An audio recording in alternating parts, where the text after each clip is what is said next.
Live in relationship आणि विवाहबाह्य संबंधांना मिळणारी ही अघोषित मान्यता समाजाचा पाया पोखरत आहे. कायद्याने गुन्हेगारी कमी व्हायला हवी होती, पण इथे तर चुका करायला जणू परवानाच दिला जात आहे. जर तुम्हाला जोडीदारासोबत राहायचं नसेल तर संबंधाने वेगळे व्हा, पण दुसऱ्याच्या पैशावर डोळा ठेवून स्वतःच्या अपेक्षा पूर्ण करण्यासाठी कुणाचा जीव घेणं हा कोणता न्याय आहे हो? स्वार्थाची शिक्षण पद्धती आणि रोबोट मुले. आपण आपल्या मुलांना काय शिकवतोय? आपण त्यांना इंजिनियर बनवतोय, आपण त्यांना डॉक्टर बनवतोय, आपण त्यांना कलेक्टर बनवतोय, पण त्यांना माणूस बनवायचंच आपण राहून गेलोय.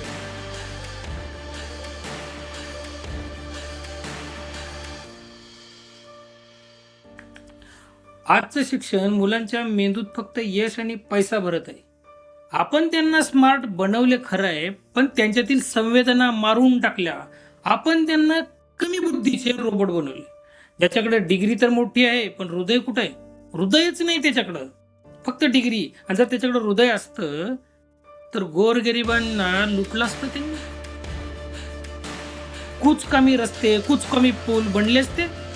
कधीच नाही, कारण आम्ही त्यांना माणूस नाही बोलवलं. त्यांच्याकडे विवेक बुद्धीचा विकासच नाही झाला. त्यामुळं एका गरीब शेतकऱ्याकडे जेव्हा एखादा सरकारी अधिकारी लाच मागतो ना, तेव्हा खरंच खूप वाईट वाटतं, कारण का इतकं शिक्षण घेऊनही तो फेल गेलेला असतो, कारण लुटण्याचं लिमिटच नाही राहिलं, कारण आपण माणूसच बनवला नाही. जेव्हा एखादी स्त्री आपल्या पतीचा आदर करण्याऐवजी आपल्या बॉसला किंवा बाहेरील व्यक्तीला जास्त महत्त्व देते, तेव्हा समजून जा की संस्काराची मोठी चूक झाली आहे. घरातल्या विभीषणामुळं लंका जळाली होती आणि आज आपल्याच घरातील विभीषण आपल्याच कुटुंब व्यवस्थेला जाळत आहेत. पुढच्या पिढीची भीती आणि भविष्याचा विनाश, या सगळ्यांचा सर्वात मोठा परिणाम कोणावर होतोय माहितीये का?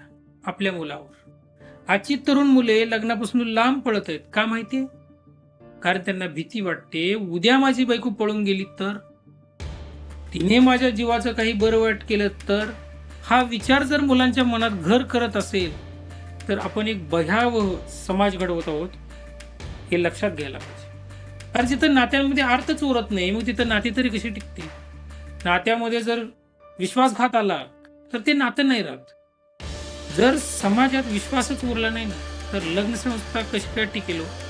आणि जर लग्न संस्था टिकली नाही तर संस्कृती कशी टिकेल?